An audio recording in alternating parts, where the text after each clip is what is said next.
I always tell everyone that we're complete opposites. She's like, this is how she lives her life. And then this is Tia. Ding, ding, ding, ding, ding, ding, ding. You know, and so she keeps me on that straight way, right? We all need that person. So, stand up, put your hands together for Cambria House.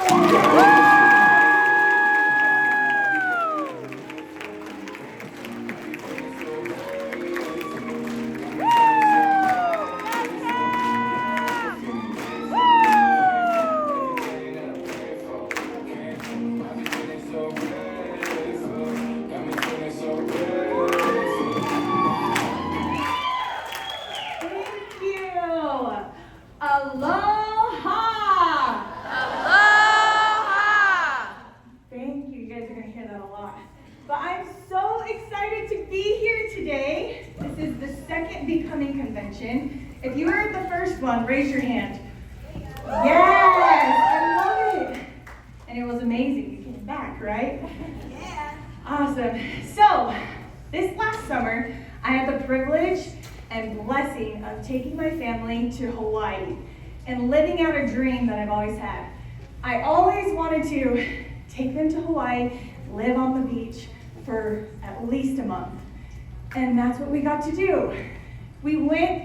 I went with the intention of spiritual growth, strengthening, and healing. And we were right on the beach. The Pacific Ocean was our backyard. We heard the waves crashing constantly. The windows always stayed open. Ocean breeze was always coming through. I looked out the back window, and it was the beautiful horizon of the ocean. And I had one thought that repeated in my mind every single time I looked at the ocean. And it was, how it brings so much peace and calm. But it's nothing like peace and calm. It's constantly rising and falling, constantly changing, constantly crashing, yet it brings so much peace, calm, healing. How?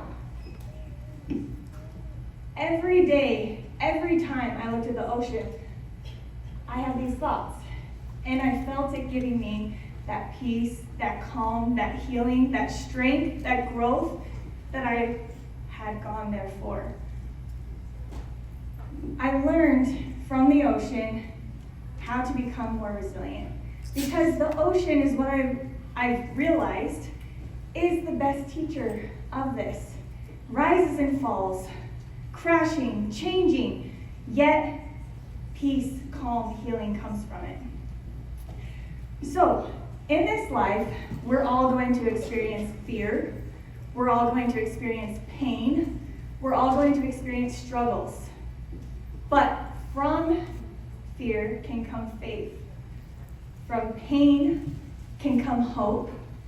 And from struggles can come charity. And today I want to talk to you about how to become resilient.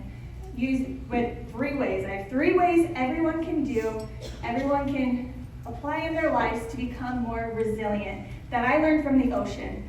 So I'm going to use the sign language for ocean. I Googled it, so if it's wrong, I'm sorry. But what I learned on Google was ocean is here, water, waves. So everyone, can you do that with me? Right here. And waves. So, first, faith. Anchor yourself in faith. Faith is that belief, that deep belief in the unseen, the yet to come, the future. It's that driving force behind taking the step into the dark, right?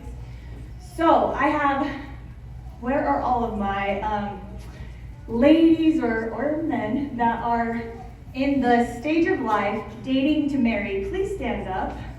All my dating to marry peeps. Yes. Okay. Wave your hands in the air. I love it. Yes. Now all of you still in your chairs, take note, and let's try to set them up with someone by the end of the day. You guys can sit down, especially Kelly. Kelsey over here. I'm just teasing. But I want to share a story from that stage of life for me. I was dating my now husband. We've been seeing each other for about 2 months. He's so handsome. He's kind, he's sweet, he's funny, he's literally the whole package. But one thing I was really attracted to him for was his talent of playing guitar and singing. And if he were here, I'd make him get up and sing for you all. But I was walking him out of my house, giving him a hug. We hadn't kissed yet. He asked if he could give me a kiss, and I said, I'm too scared. And he was shocked. He'd never been turned down before in his life for a kiss. But he just hugged me nicely, and we ended that night. I thought for sure, oh great, I ruined it. He's probably thinking, never seeing that girl again. But I was wrong. He took rejection really well. Just kidding. But about a week later, he planned a date. He said, hey, after work, I'll pick you up. Let's go get some hot chocolate. So we went and got hot chocolate. We drove to an overlook of St. George. He pulled out his guitar. He wanted to show me some new songs he wrote. So he pulled out his guitar. He started singing. Instantly, I knew the songs were about me. And instantly, I knew where this was going. So he's playing, and I want to share the lyrics to one of the songs. It's a song that I make him keep current. You know, it's one he plays often for us and for my kids now. But the words are, you're the anchor of my heart, you hold me steady through the dark. However down I fall, you'd reach back down for me. Oh, if I'm the lock, then you're the key. You know just how to set me free. And now I know I've been reaching out for you all along. Aww. Right? Yeah, I melted. And yeah, his faith in us and in me did lead to our first kiss. And obviously the rest is history. It was magical. We got married eventually, so it was great.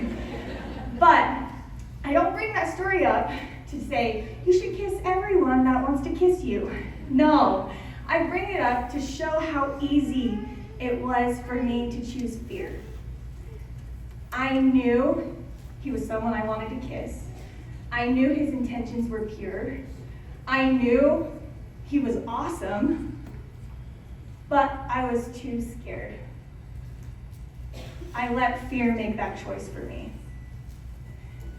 And I don't know about you, but I learned pretty quick that I didn't want to live in a place where fear was making every choice for me, especially one this big, right?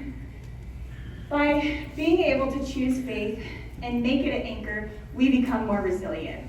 Every time you exercise faith, it gets a little stronger. You get a little stronger. You become a little more capable of whatever that next storm is. When you're anchored in faith, those waves that are going to be coming, that are going to be crashing on you, they can't get you. You're anchored. You can't be pulled out. You can't be drowned. Faith. Anchor your faith. Now I want to say his lyrics again, but this time I'm going to change the word you to faith. Faith, the anchor of my heart. Faith will hold me steady through the dark. However down I fall, faith would reach back down for me. Oh, if I'm the lock, then faith is the key. Faith knows just how to set me free. And now I know I've been reaching up for faith all along. Faith, the first step in becoming more resilient. So everyone say faith. Faith. Love it. Number 2, choose hope. Hope. When you're in the ocean, hope is that beautiful view of where you want to be, right? So, hope. And I do have a little notepad because I'm not as professional as some. But, hope. Hope illuminates our darkest moments, never losing sight of the shore. Relentless nature of the waves shapes coastlines. Hope does that same thing for us.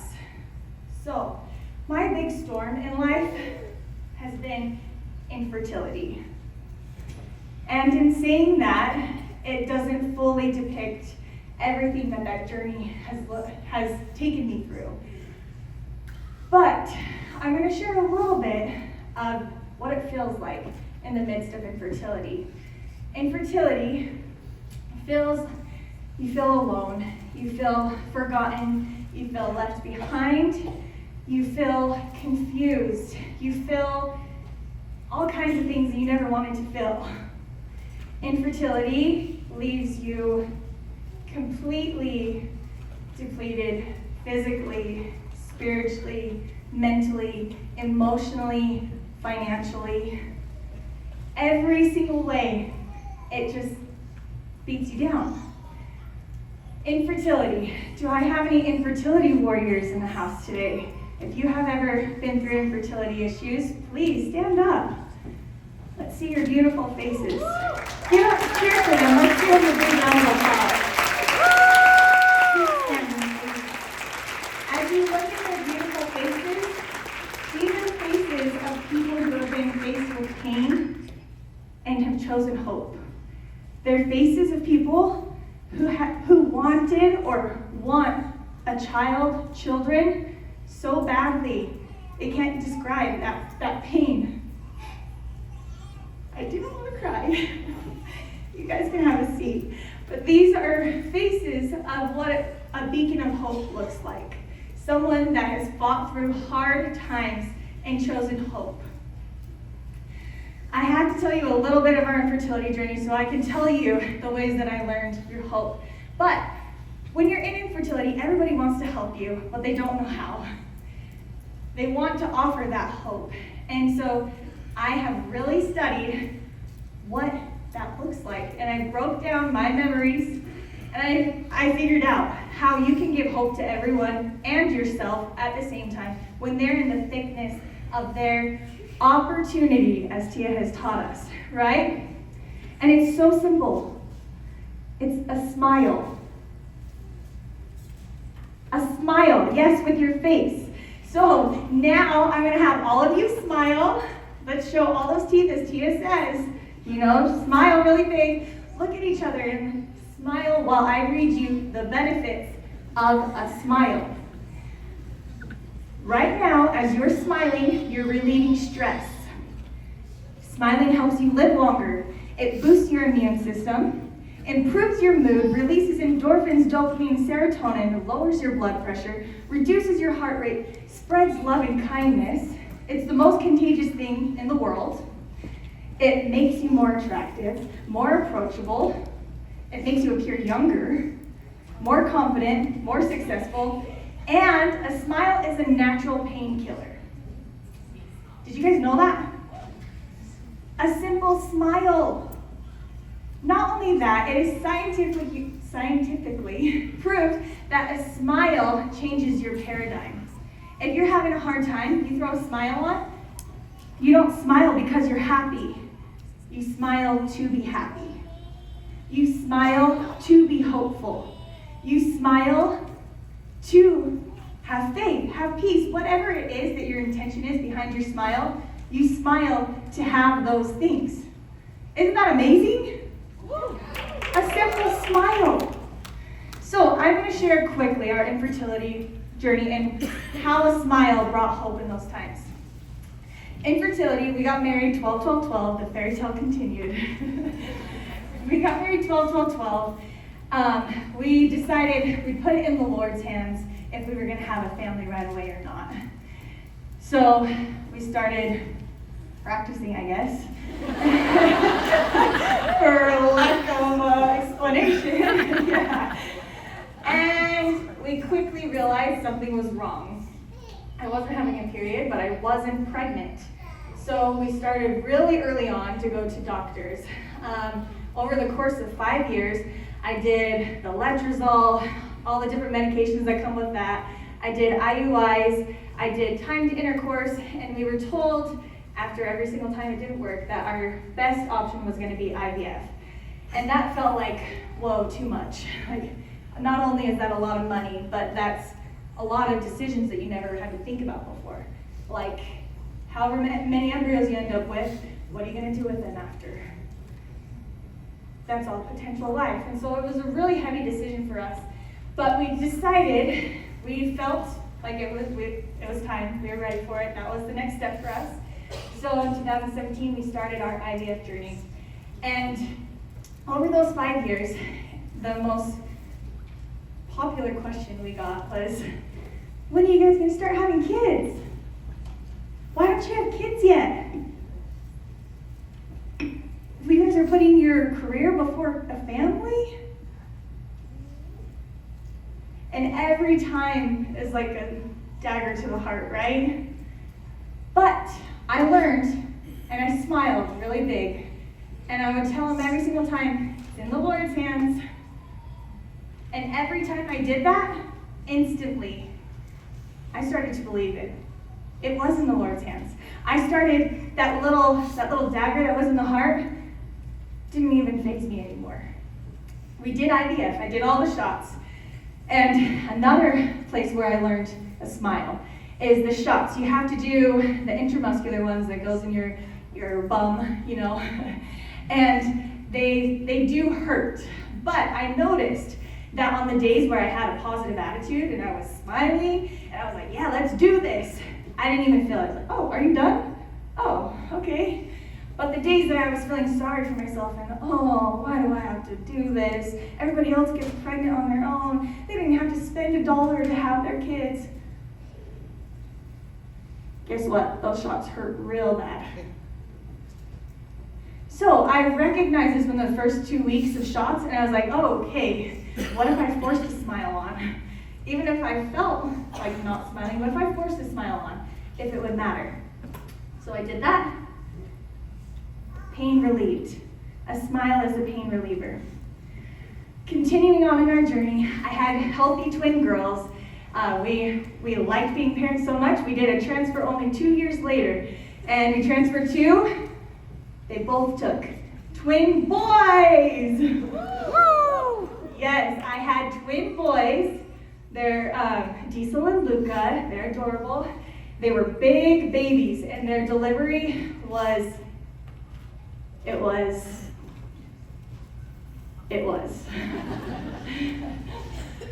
really no words for it. But shortly after their delivery, I hemorrhaged. And I knew instantly what that meant. I had been prepared in a dream before this. I thought the dream was preparing me to die, but it was preparing me for another kind of death. A death to giving life. We had to have, I say we, because Jeff and I are a team, and we got to make this decision together. But, let me back up a little bit. Before doing IVF, Jeff and I made a promise to each other and to the Lord that we would use every embryo that we were blessed with. We were blessed with 7 perfect embryos. So if you're doing the math, we transferred 2, they both took. We transferred 2 more, they both took. And now I was left with the decision to not have a uterus, and you need a uterus to have a baby. But we knew if I didn't have that emergency hysterectomy that I wouldn't be here. So we did. And I woke up from that surgery feeling more alone, more empty, more abandoned, more pain, physically, spiritually, mentally, emotionally than I'd ever experienced before.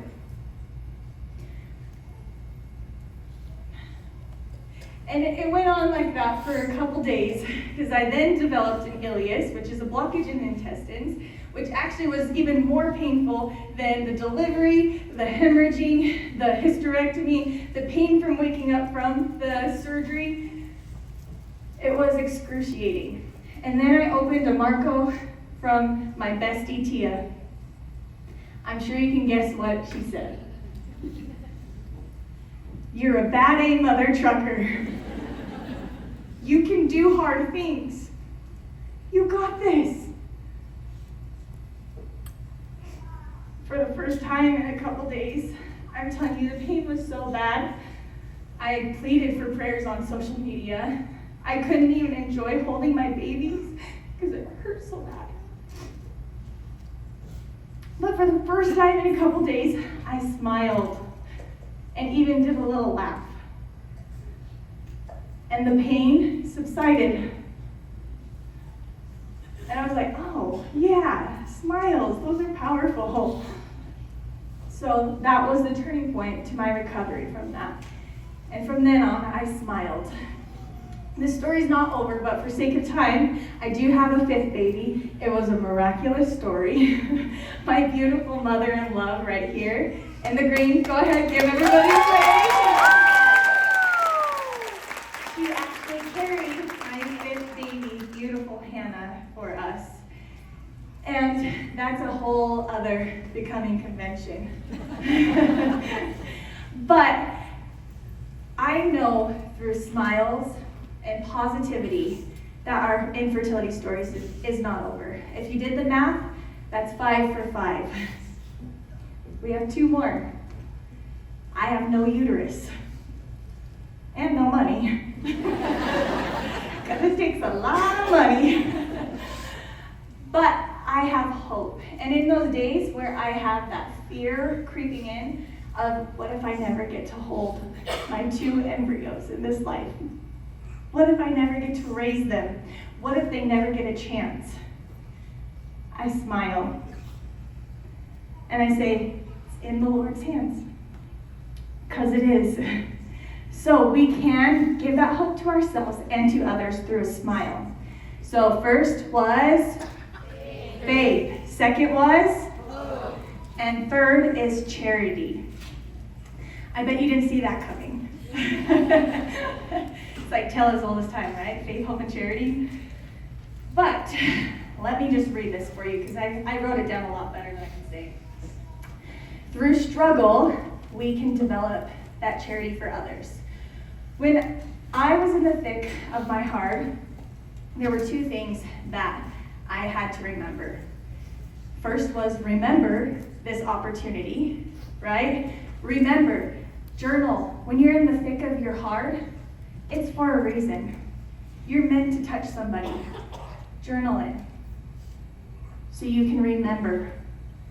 And I needed to remember gratitude, being grateful for that opportunity. That's a joke, right? No, being grateful for that opportunity. One of the reasons I love the ocean so much is I love sunrises and sunsets. Where are my sunrise people at? Raise your hands. Yes, I love it. And where are my sunset people? Raise your hands. Wow, love it. And what if you just love both so much you could never choose? That's me. Yes, I love it. So where we stayed in Hawaii, it had the perfect sunrise every morning. And because I have 5 little kids and I'm an early morning person too, we didn't miss a single sunrise. Every time it brought feelings of renewal as I watched the sunrise come up. And I remembered the journey that it took to get there. Both there to Hawaii, but there in my life. All the opportunities that I'd had up to this point that taught me so much and taught me gratitude. When you're in a sunset or a sunrise, you're watching it, that's the most present that I am ever in my life. I just sit and I just watch. And my thoughts are clear. I'm just taking it in. I feel the most peace when I'm watching a sunrise or a sunset. When we take the sunrise of remembering, this is to help you guys remember, yeah, and the sunsets of gratitude into our lives, we can take that feeling everywhere we go. We can live in a sunrise and a sunset state of mind. And in living in that place, you look outside yourself. You realize There's the whole bigger world out there aside from me. I'm grateful for, in my time of when I was in the thick of infertility, that I had Calamity. You guys got to see them dance. They're amazing, right? Woo! But even more amazing is the service that they give to everyone. The hearts of gold that they have. The mindset of putting others before themselves. It's amazing to be surrounded by those types of people all the time. And when I was in the thick of infertility, to have that opportunity to remember that it's a blessing to have these opportunities. I saw people losing their life, fighting cancer, needing transplants, people losing family members, the support system behind these different causes. And every time, it brought perspective. It made me grateful for my opportunity. I remembered the things I'd learned this far and the gratitude moving forward. So, in closing, I just want to close with that ocean right here, right? Everyone, give me the ocean. So, how to become more resilient, that everyone, anywhere, can use these things to become more resilient. First is faith. Build an anchor of faith.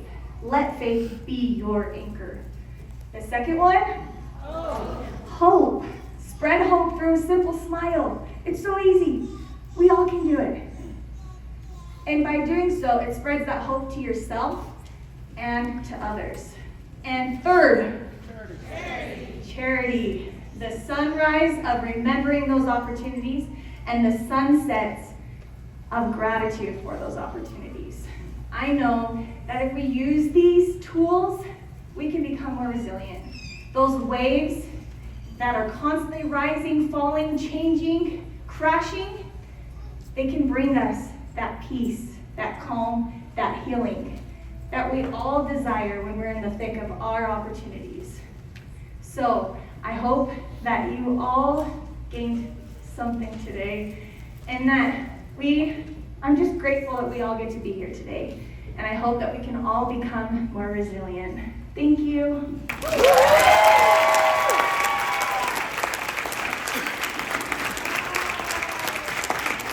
You guys, give it up for